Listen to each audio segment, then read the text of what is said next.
I hope you don't mind me taking the liberty are the first words spoken in Blade Runner 2049. An unlikely sequel to the oft-revised Ridley Scott sci-fi slaver that has confounded and divided normals, and been an object of adoration for nerds for 35 years. I certainly don't mind this inspired, expansive follow-up, for which Blade Runner screenwriter Hampton Fancher returned. Though Scott handed the directorial reins to Sicario and Arrival's Denis Villeneuve is less a generational iteration from its precursor than an evolutionary leap. It chews on the many existential questions introduced in Blade Runner. If our machines can think and feel, are they still machines? How do we know our memories can be trusted? Do androids dream of electric sheep or unicorns or whatever, more fully and more satisfyingly than Blade Runner did? Yes, even the final cut, which came out some 25 years after the original. The past few years have spoiled us with good and even great sequels to beloved hits from the late 70s, early 80s, Mad Max, Fury Road, Creed, Star Wars, The Force Awakens, but 2049 is the cream of the genetically engineered crop.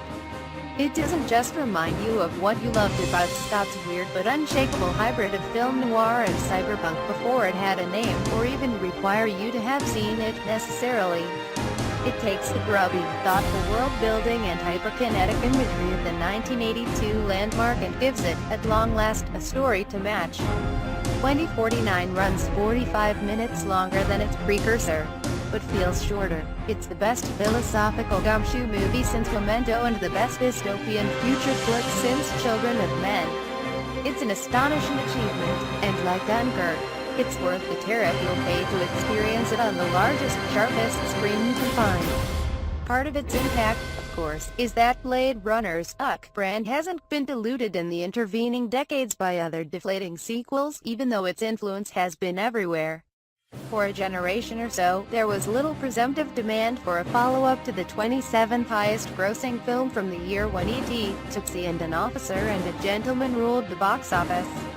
Ironically, the movie about a gang of desperate replicants, super strong, self-aware bioengineered humans built as slave labor for the hazardous off-world colonies, who trespass on Earth hoping to have their built-in 4-year lifespans extended, was the ultimate grower. Planned obsolescence would have made worlds more sense as a title than Blade Runner did.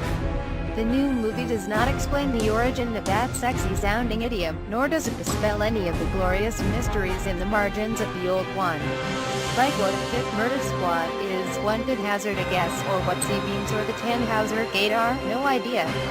Unlike Scott's own budding alien addendum Prometheus and Covenant, with which 2049 shares a screenwriter in Michael Green, this new film actually deepens the enchantment of the old one instead of breaking the spell. There are several distinct references to Macbeth and a recurring music cue from Peter and the Wolf. Beyond that, I'm severely restrained in my ability to tell you very much as the publicity team read to the critics at the screening I attended an appeal from Villeneuve. An exhaustive list of specific characters and plot developments he has kindly asked that we not discuss. I'm complying because he has made a superb movie, one that really is stocked with revelations and counter-revelations worth preserving intact. Here's one that, marketing necessities aside, I wish he'd been able to keep under his hat. Harrison Ford is in it. Look, he's right there on the poster. He reprises his role as Burnout X-Blade Runner, whatever that is. Rick Deckard, always a reluctant sci-fi icon. The fact of Ford's appearance in a good latter-day Star Wars and a sublime latter-day Blade Runner within 2 years of one another strains credulity more than a kingdom of crystal skulls. But here we are, and here he is, emotionally all in. Ford uses his innate flintiness to good effect in this, his most deeply felt performance in many years. He lives in the ruins of a casino, and the deep in the movie scene where he and Ryan Gosling's detective K-Mute is a visually rich inversion of the original's climax, with a dying Rutger Hauer taunting a wounded, terrified Ford in the husk of LA's Bradbury building.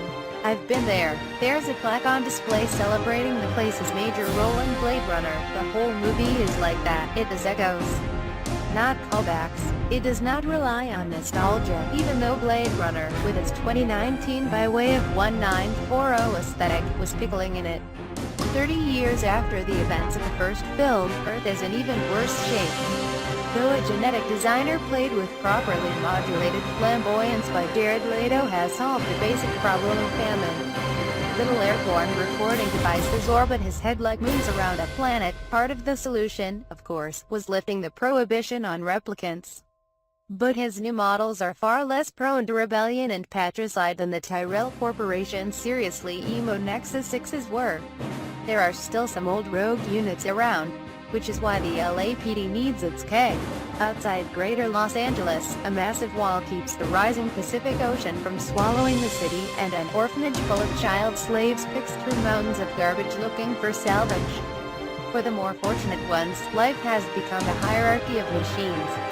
As with human beings, the less sophisticated serve the more sophisticated. Gosling's pay orders around a drone that launches from the belly of his spinner flying car to capture photos of the crime scenes he investigates. A little higher up the evolutionary chain, he's in a relationship with companion AI marketed under the name Joy Anna de Armas. One that can be upgraded with an emulator that allows it to travel outside the confines of Kay's apartment and even to feel some semblance of the sensation of touch. All this stuff is richly drawn and smart and believable. So is Kay's relationship to his superior, Lieutenant Joshi Robin Wright, who subjects him to a fascinating psychological test each time he retires a replicant to make sure he isn't going soft or worse, contemplative. I love that the filmmakers have stuck to the already scrambled timeline of the original, wherein the year 2019 had already brought us planetary colonization, flying cars, replicants and ecological collapse. 1 out of 4 ain't bad for, you know, so this is the future. But it's a future where Panem and Atari and other long-extinct corporations survive to litter the landscape with their skyscraper-size electronic billboards. And where old sci-fi properties once resigned to cult status can be revived and renewed. Sequels used to have severely constricted lifespans, they're open-ended now. Lucky us.